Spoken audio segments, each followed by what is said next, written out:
On this episode of Whitetail Addictions, I'm what you call a lone wolf.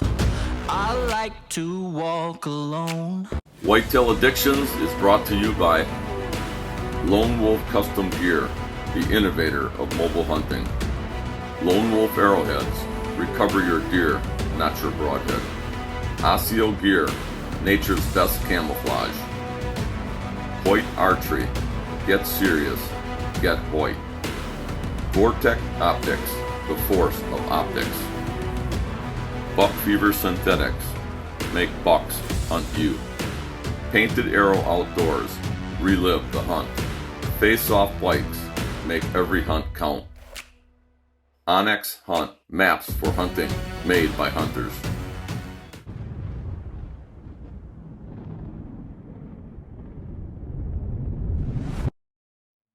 Whitetail Addictions, baby. I love this shit.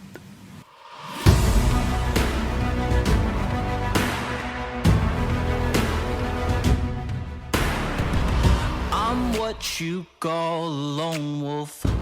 I like to walk alone. I go hunt for the feeling. I thrive out on my own. Look in my eyes, look at the prize, look at the yeah. Heart in my chest, holding my breath. I'm addicted to the game. I am the one they run from. Dead I lie in wait. I do not tremble, do not shake. Ice cold blood in my veins, yeah.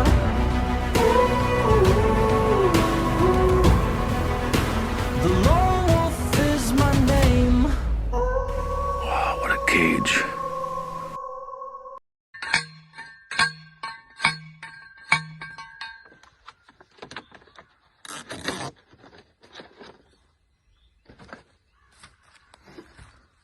Hi, I'm Justin Hollandsworth. Welcome to Whitetail Addictions. Well, this past fall was fun. I got to chase a lot of really good deer, and one of my favorite things to do is every year is go out to Illinois to a spot that I'm really familiar with and chase some big deer around on a piece of ground that I have access to along with some other friends. So I hope you enjoy this hunt, and this is a hunt that's very special to me. It's my biggest out-of-state buck to date, and I call him the redemption buck. Enjoy. Okay, we just left the Mobile Road Show. The Whitetail Addictions get-together was last night, which was Friday. Today's Saturday, and Heath and I are we stole a lot of Lone Wolf custom gear stuff out of the warehouse that they don't know about. So we should have plenty of gear for the year. We're set up. So we're heading down to the farm. We got about 12 acres of food plots to put in. We couldn't stick around for the road show, unfortunately, but we got to see some good friends.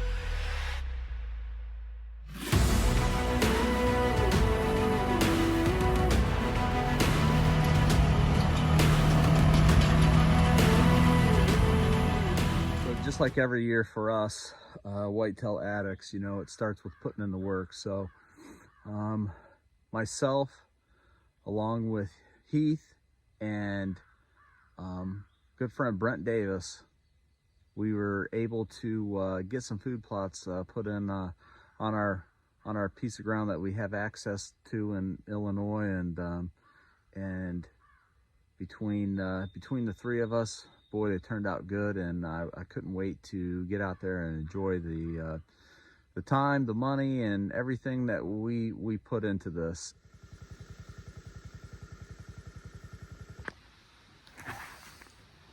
Just got done hanging my set. It's right there. I am 2 sticks high. I got all of that covered though. And I plan on shooting. This buck has been coming back and forth through here. There's big food plots and big standing cornfield down here. I think he's headed up in here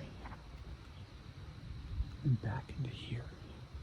He's been traveling back and forth right through here. So hopefully tonight or tomorrow morning he reads the script. It's a sweet little spot. First set in Illinois for the year. I got a big 10 real wide with a sticker coming off of a G2. He has been coming back and forth through here to get to these bottom fields. We got a huge food plot down there, and then there's a bunch of standing corn.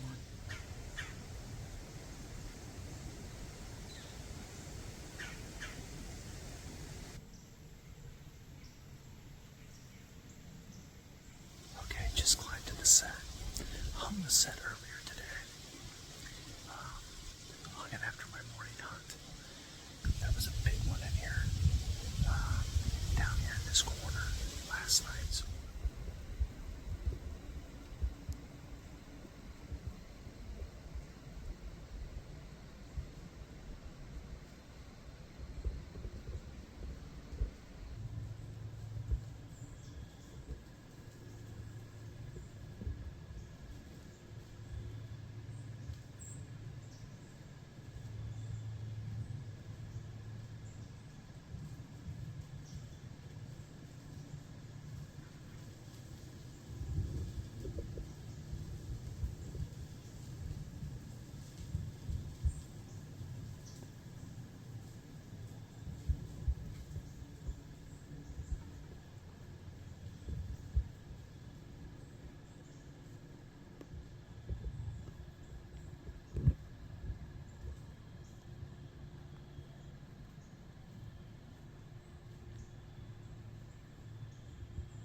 So packed up early this morning, got up about 3, jumped in the trucks by 3:30, and heading to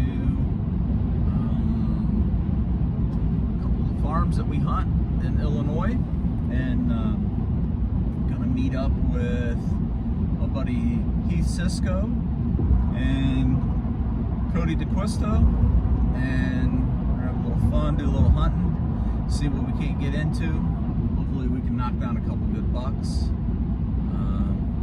It's November. It's always a fun time of the year. You can never know what's going to happen. You never know what's going to walk by. You never know what you're going to get on. Today is November 8th. I just got over here to Illinois.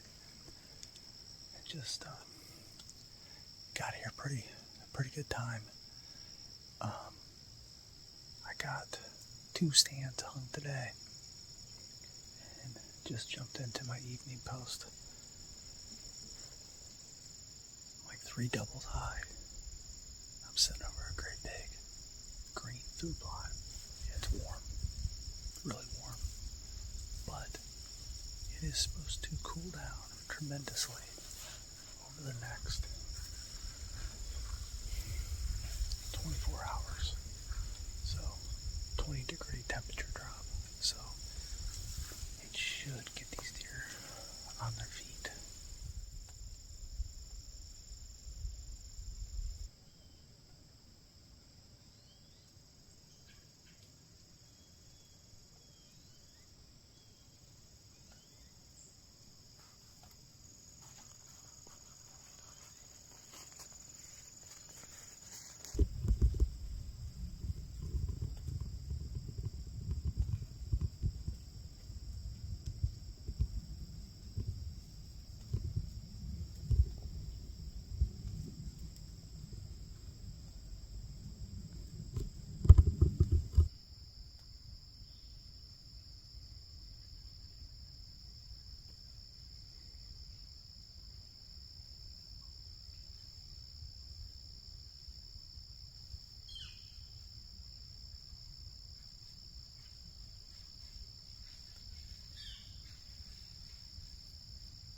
is November 9th.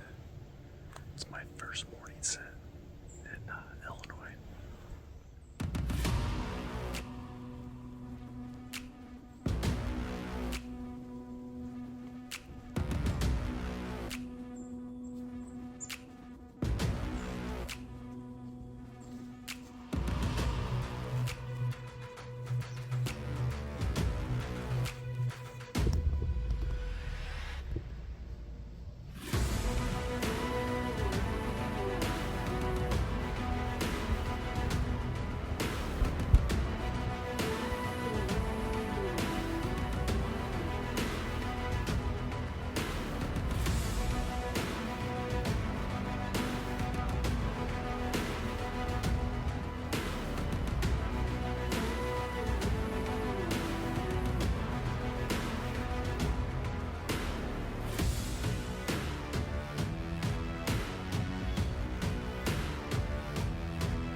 It's noon. I'm still seeing deer. November 9th. Gotta love it.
A pig.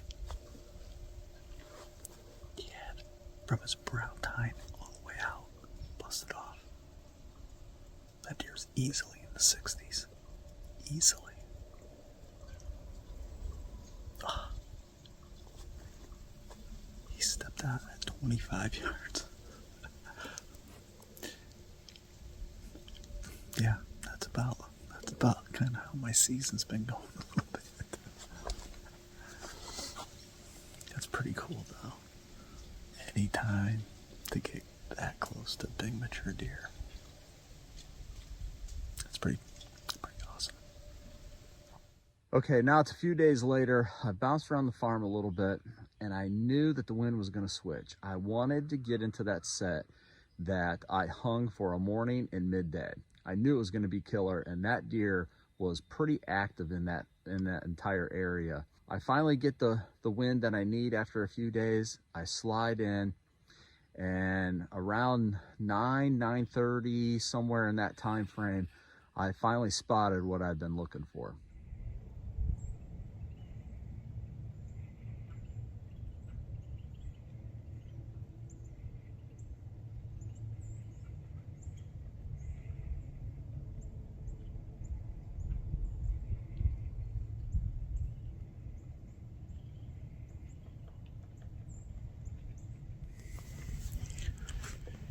That's the big 10 I'm after.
So after watching the buck with that doe, I was a little disappointed due to the fact that I'd spent the last 2.5, 3 hours of watching these two deer and had them at 60 yards at one point, and those little bucks came in there and blew them out of there. I mean, it was pretty cool to watch, you know, him breed that doe several times, and to be in the game with a deer like that. But my gut told me that I needed to get back to that triple trunk maple that I started in.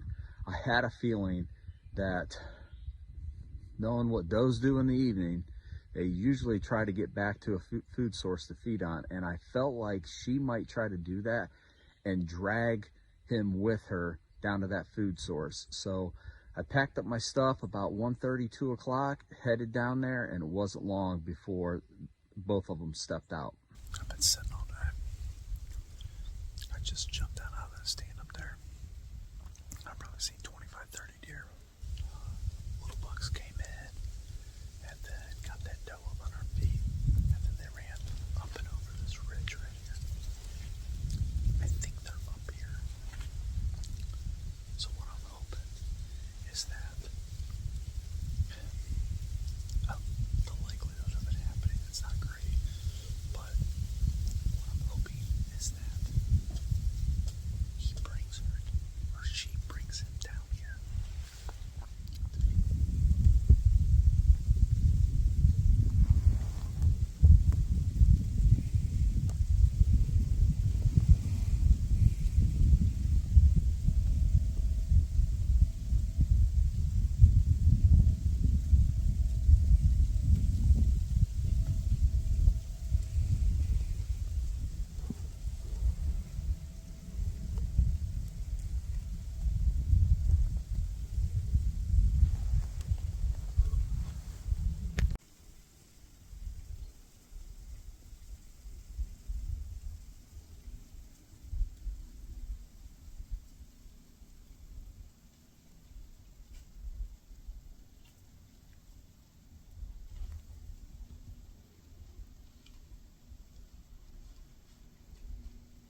It's the next morning after I hit that big wide buck last night, and I never went looked for him, never even went looked for my arrow or anything.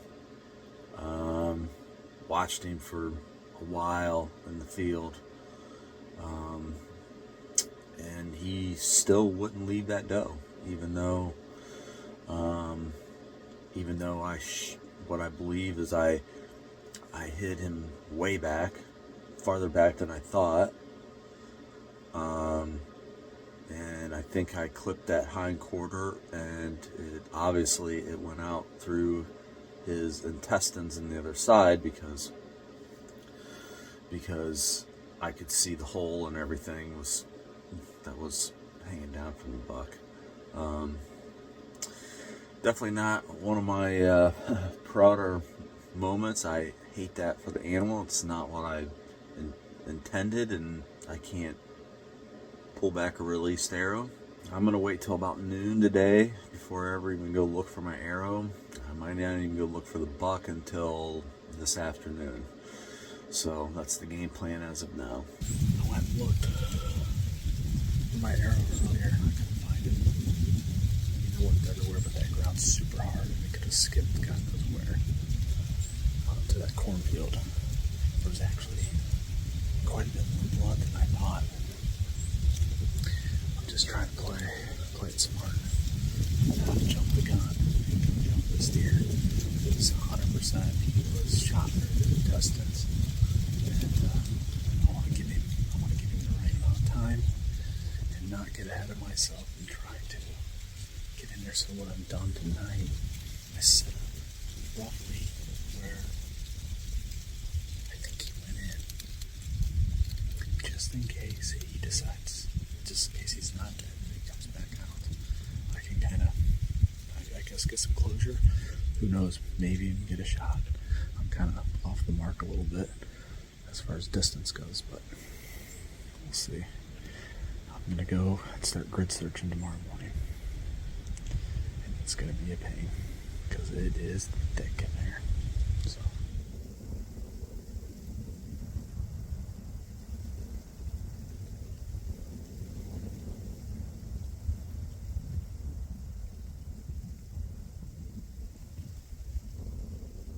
Okay, it's about to get dark. He never came out. Just got over here, up there at the top of the hill. I heard these birds. There's crows everywhere down here, and it just makes sense from where that doe came out yesterday to where I thought he would be. The steer's got to be up here. So I started looking right here on this trail. There's a bunch of blood on this trail.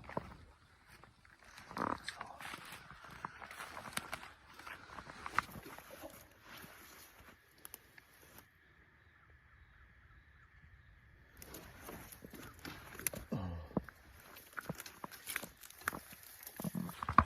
he is. Yes. Oh, he's laying right there. I can't believe it. Those birds brought me right to him. Oh. I shot this deer 38 to 40 hours ago. It was a bad hit, and I knew it. And I've just stayed patient. And got him. Let's go check him out. Finally found my buck. And he's a tank. This is probably my best out-of-state buck I think I've ever shot.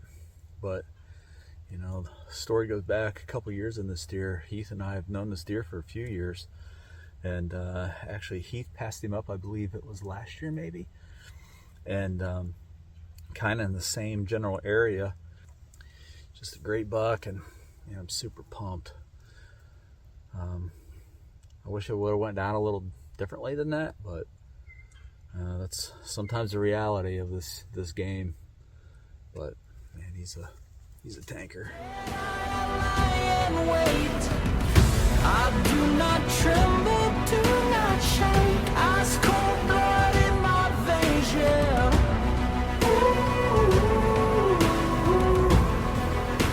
The lone wolf is my name.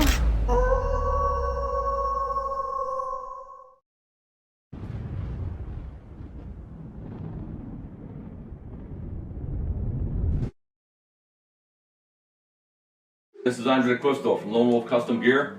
I wanted to thank you for watching Whitetail Addictions and ask that you become one of our silent partners by hitting the YouTube subscribe button and following us on Facebook and Instagram.